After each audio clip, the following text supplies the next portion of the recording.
പുതിയൊരു വീഡിയോയിലേക്ക് എല്ലാവർക്കും സ്വാഗതം. ഇന്ന് നമ്മൾ തയ്യാറാക്കാൻ പോകുന്നത് നല്ലൊരു ബ്യൂട്ടി ടിപ്സ് ആണ്. അതിനായിട്ട്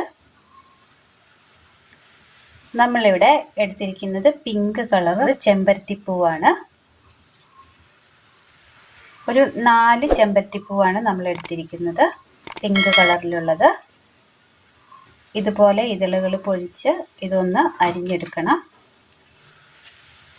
ഇതിൻ്റെ ഇതളുകൾ മാത്രമാണ് നമ്മൾ എടുക്കുന്നത്. പാത്രം എടുത്തതിന് ശേഷം ഇതിലേക്ക് അരിഞ്ഞിട്ട് കൊടുക്കാം.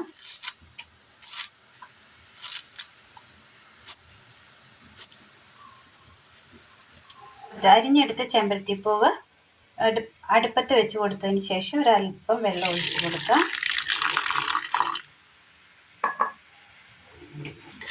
ചെമ്പരത്തിപ്പൂവ് മുങ്ങിക്കിടക്കാനുള്ള വെള്ളം മതി, ഒരുപാട് വേണ്ട.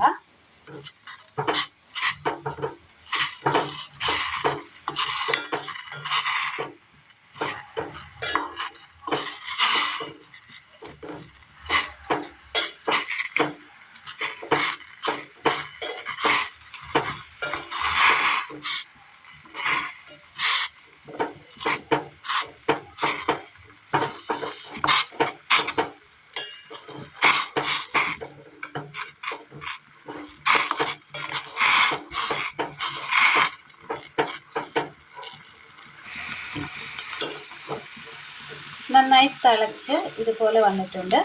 തീ ഓഫ് ചെയ്യാം. വാസലിൻ്റെ ഒരു ചെറിയ ഡപ്പയാണ് നമ്മൾ എടുത്തിരിക്കുന്നത്. ഇതിൽ നിന്ന് ഒരല്പം വാസലിൻ എടുക്കാം. ഒരു ബൗൾ എടുത്തതിന് ശേഷം ബൗളിലേക്ക് ഒരല്പം തേങ്ങാപ്പാൽ ഒഴിച്ചു കൊടുക്കാം.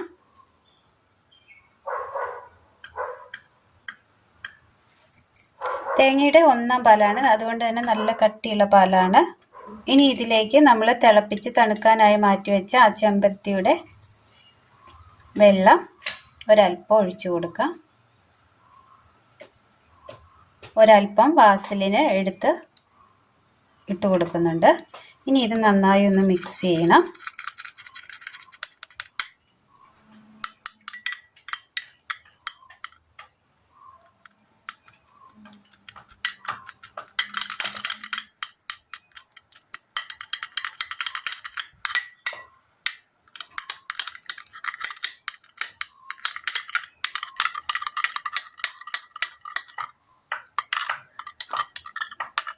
നന്നായി മിക്സായി കിട്ടിയിട്ടുണ്ട്.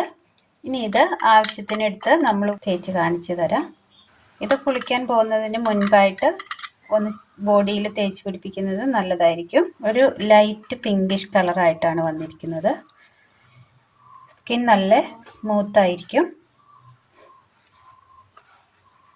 നല്ല ഡ്രൈ സ്കിന്നുള്ളവർക്കൊക്കെ ഇത് ചെയ്യുന്നത് നല്ലതാണ്.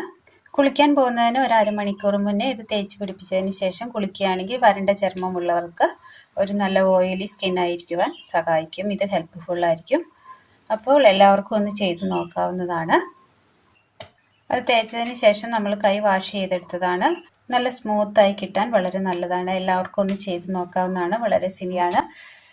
വീട്ടിൽ തന്നെ അവൈലബിളായ നല്ല സാധനങ്ങൾ വെച്ചതാണ് നമ്മൾ തയ്യാറാക്കിയിരിക്കുന്നത്. അപ്പോൾ ഇന്നത്തെ വീഡിയോ എല്ലാവർക്കും ഇഷ്ടമായി എന്ന് വിചാരിക്കുന്നു. ഇഷ്ടമായ ലൈക്ക് ചെയ്യാനും ഷെയർ ചെയ്യാനും സബ്സ്ക്രൈബ് ചെയ്യാനും മറക്കരുത്. താങ്ക്